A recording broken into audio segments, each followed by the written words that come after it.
Caleb Williams was obviously the big winner of the Chicago Bears offseason, but some other players came out on top by not facing more strict competition, and other guys now find themselves fighting for their job and feel like an offseason loser.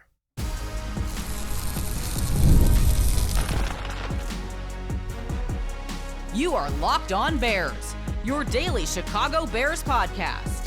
Part of the Locked On Podcast Network, your team every day. This is Locked On Bears, and I'm your host, Lauren Cox. I'm here to bring you your daily, in-depth Chicago Bears news and analysis. You can follow me on Twitter at CoxSports1, and you can follow the podcast at Locked On Bears on TikTok, Instagram, Facebook, Twitter, and the Locked On Bears YouTube channel, where you can keep up with all of our video podcasts as well.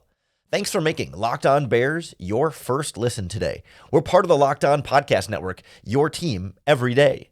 Today's episode is brought to you by FanDuel Sportsbook.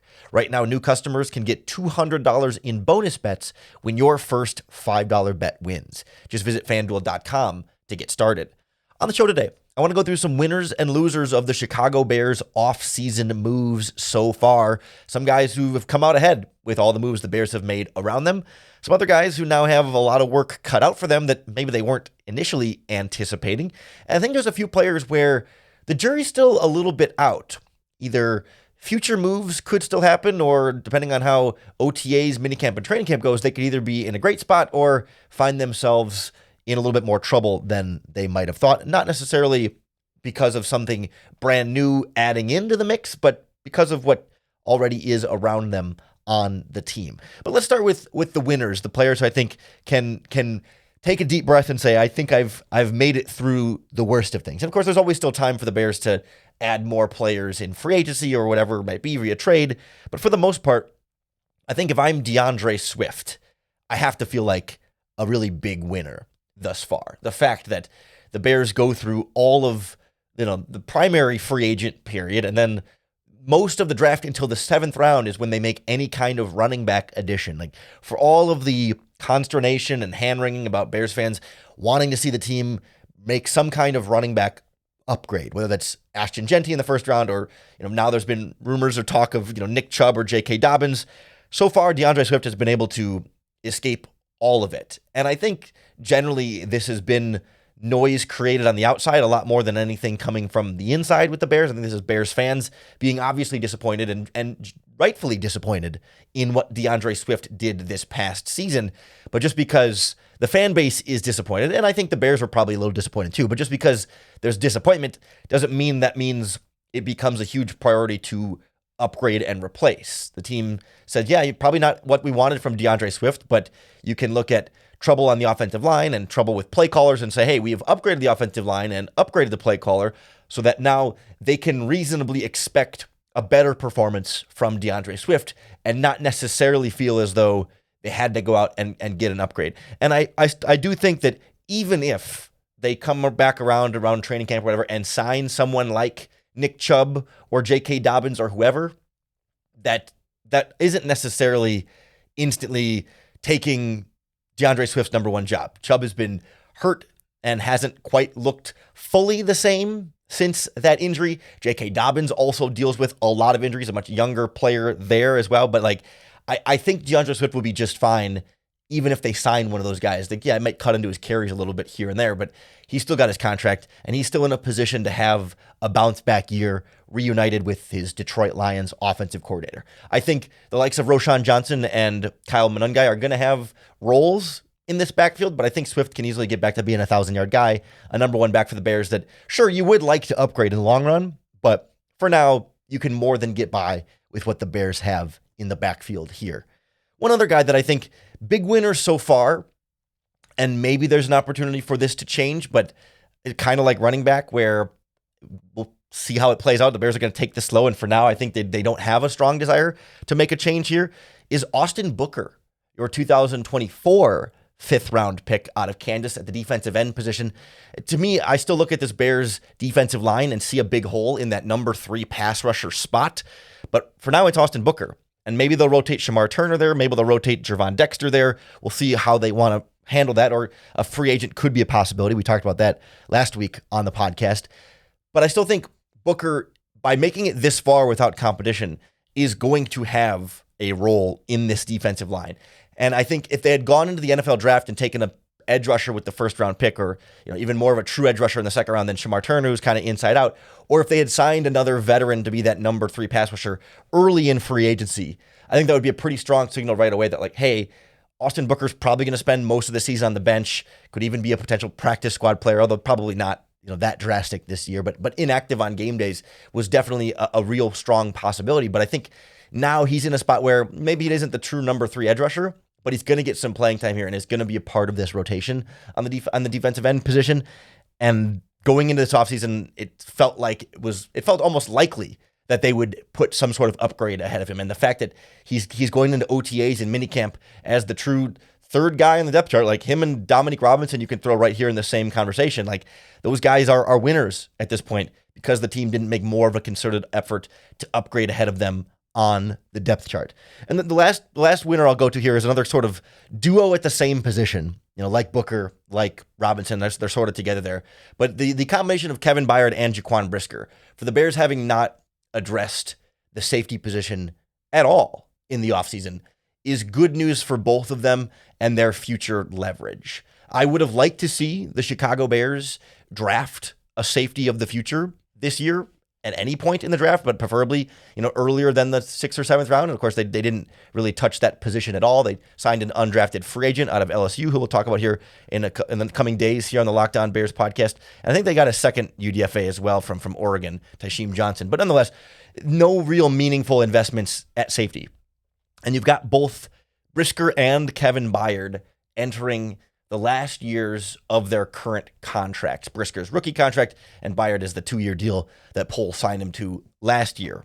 And had the Bears drafted a safety of the future, or even signed, a younger backup safety that could develop or something, you know pretty clearly that, hey, at least one of these two guys is for sure going to be gone because you've got their replacement in lock. But now that you have neither a Brisker or a Byard replacement next offseason, that increases the possibility that at least one of them is back, that it's going to be hard to turn over both starting safety spots in one offseason. So whether that's, one more year of Kevin Byard coming back as a veteran and you move on from Brisker, or whether that's Jaquan Brisker stays healthy all season and does get that big contract extension, there's more pressure on Ryan Poles and the Bears to keep one of them, just to maintain some kind of continuity at the safety position instead of having to turn over both of those spots. Because right now their backups are still Jonathan Owens and Elijah Hicks, who are decent special teams players, but neither one to me has shown starting caliber defensive safety play in the NFL at this point up into their careers.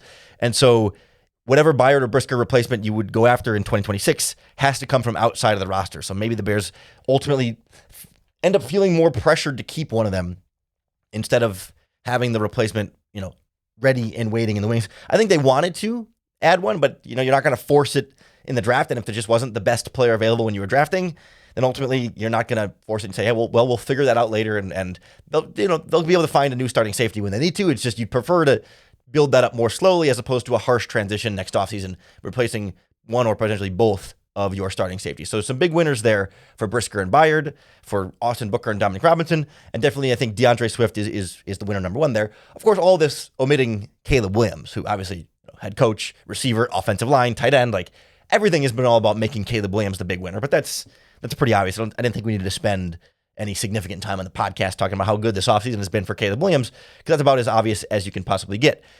The losers, I think some are a little bit more obvious than others there. There's some that are pretty clear. Yeah, a couple players who are now feeling some pressure that they weren't before. But then there's a couple players who might not jump to mind right away, but it's like, oh yeah, they're in some trouble now too. So we'll look at some losers as well as a few players who I think the jury is definitely still out on how they perform in the coming weeks of the offseason. Will go a long way towards determining whether they actually won this offseason or whether they're still falling behind. That's next on Locked On Bears.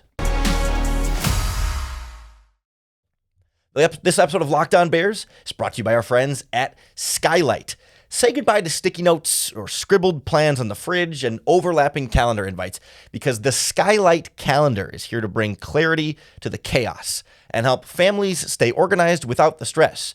This sleek digital display syncs with your existing calendars, Google and Apple and Outlook and more, all making it simple to track appointments, practices, dinners, and all of your reminders in one easy-to-see place. It's a 15-inch LED screen that is a beautiful feature that can help you stay focused and less overwhelmed. Like being able to see your whole week clearly really helps you stay organized and on top of everything, especially with Mother's Day coming up here right around the corner. A Skylight Calendar can be a great gift to keep your family and your household organized. Right now, Skylight is offering our listeners $30 off their 15-inch calendars by going to skylightcal.com/NFL. It's skylightcal.com/NFL for $30 off your 15-inch calendar. That's skylightcal.com/NFL.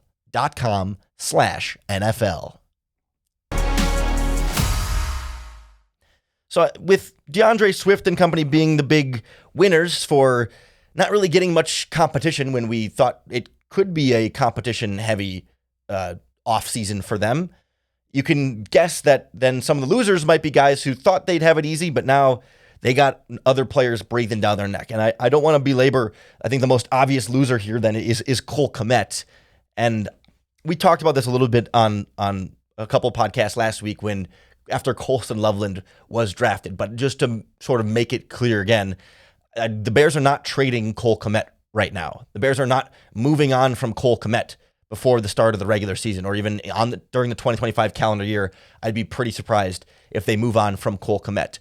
But the Colston Loveland draft pick probably does signal the beginning of the end of Cole Kmet in Chicago. Cole Kmet will not be here for the entire remaining years on his current contract, and certainly not the entirety of Colston Loveland's rookie contract. Kmet's contract runs through 2027, but after this season, the Bears could release him or trade him and save over $8 million in salary cap space. And if Colston Loveland lives up to his billing as a top 10 pick in the draft, then Cole Kmet will certainly become the number 2 tight end in that pecking order. And even if you can find a big role for a number 2 tight end, $11.6 million against the salary cap is too much to pay for a number 2 tight end. And so not this year, but in the long run, this is the beginning of the end of Cole Kmet in Chicago, I believe. And that definitely makes him one of the offseason losers here, even though I think he could still have a really strong 2025 season, probably outproduce Cole Kmet, outproduce Colston Loveland even in this 2025 season, because we talked about earlier this week about how Colston Loveland's injury, I think, is going to slow down what he's able to do as a rookie. And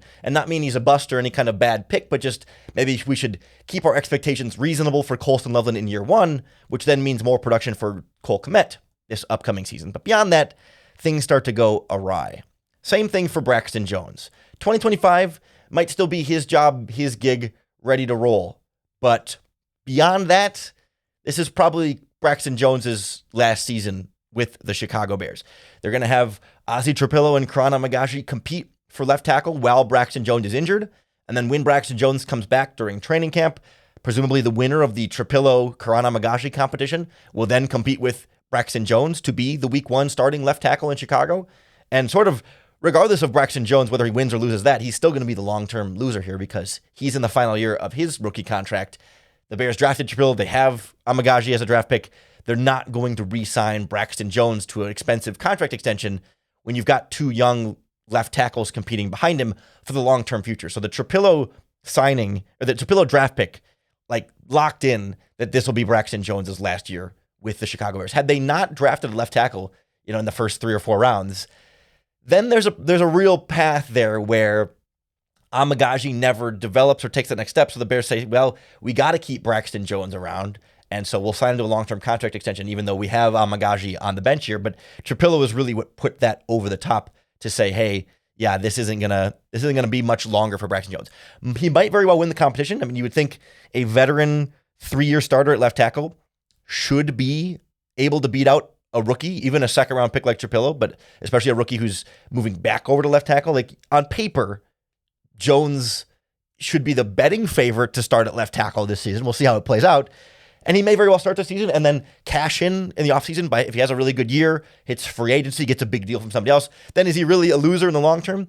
I guess not, but it's a loser for his Chicago Bears career. And that's ultimately, I think, where things become more difficult for him. But a couple of guys that might not jump out right away as obvious top-of-mind losers here. One is Zach Pickens, who is the defensive tackle who I refuse to give up on just yet because it's only been 2 seasons And we talked last offseason specifically on this podcast about how the defensive tackle position in particular is one of the hardest to adapt from college to the pros. And most of the time, we see defensive tackles take 2 or 3 or even 4 seasons before they really like hit their stride in the NFL and showcase you what they fully can be. Like, it takes that position longer to have an impact in the NFL coming from college. And so despite 2 underwhelming seasons from Zach Pickens, I don't think his career is over, or I don't think he's a bust. I don't think he's at risk of being cut at the 53-man roster cut down this offseason. But he is completely buried on this Bears depth chart and may end up spending a lot of the season as, a potential healthy scratch type of option in there. I mean, we'll see, because you got Grady Jarrett and Andrew Billings as the veterans there. You got Javon Dexter, who's obviously going to be rotating in as a starter. Use a second-round pick on Shamar Turner. He might play some edge. He might play some interior, but like Pickens is at best sort of 5th then in that realm. You still have Chris Williams, who they traded for at the end of last training camp. They brought back Jonathan Ford, who they had signed off of like the Packers practice squad, I think. So there's a bunch of defensive tackles here. And depending on how many the Bears want to keep active on game day, Pickens is right on that line of like, do you keep him as a 5th defensive tackle active, or do you say we only need to roll with 4 with Jarrett and Billings and Dexter and Turner, and Pickens may be a healthy scratch for some of those games? Like, it's not what you want your 3rd-round pick to be doing in year 3, and it's not an encouraging sign that the Bears keep investing more and more at that position. Like, clearly the Bears are preparing for the possibility that Pickens doesn't turn it around, like as they should. And I'm not saying I think he's for sure going to. I just think that at that position in particular, it's too early to completely write a player off just yet. And I'll be curious to see how he adapts into Dennis Allen's defense. But the more the Bears add there, the more uphill the battle will be for Pickens to salvage his career at this stage of the process. And then we'll throw in wide receiver Tyler Scott, who's in a very similar boat.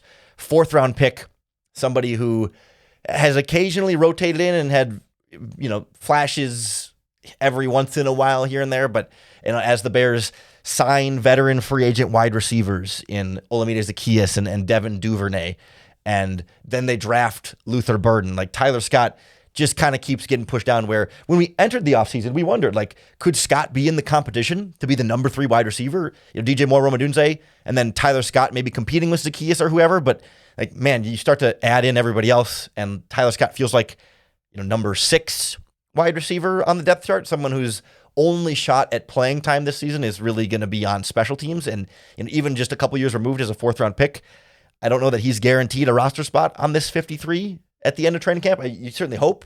And much like Zach Pickens, like, you shouldn't give up on a player's career after 2 seasons, almost regardless of the situations. But he had 1 catch for 5 yards last year. There really aren't any expectations for him to be able to do anything. And the more they added at receiver, the tougher that became.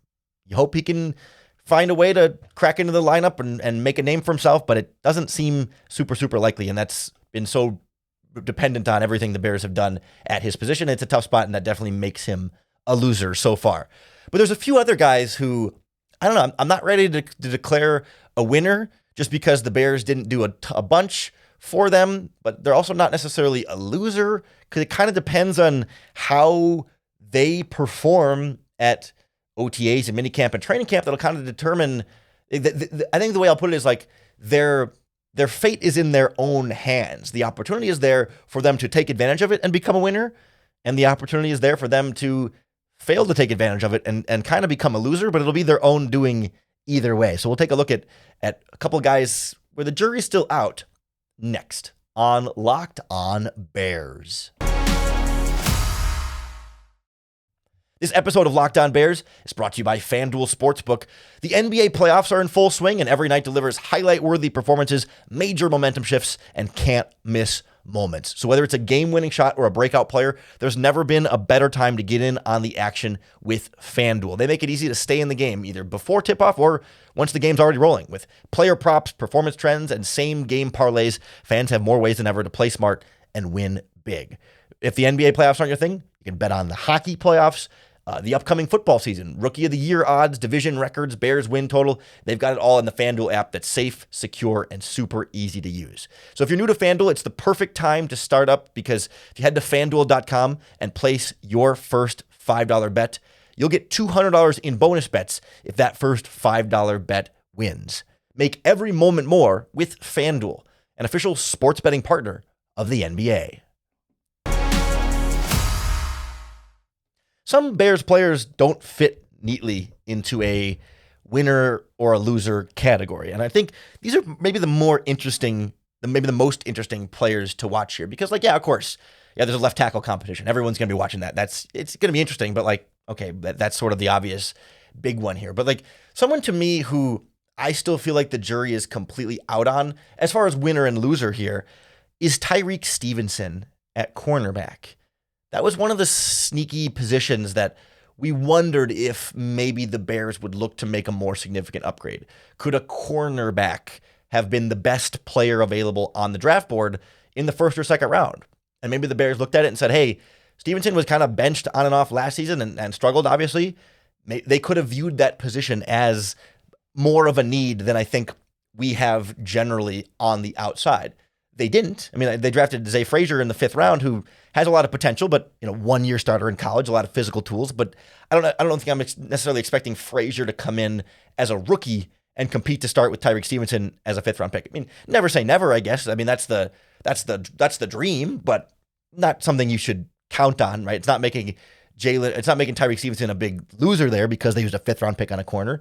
But I'm not left feeling like he's some big winner either, just because they didn't draft a cornerback. We've heard defensive coordinator Dennis Allen kind of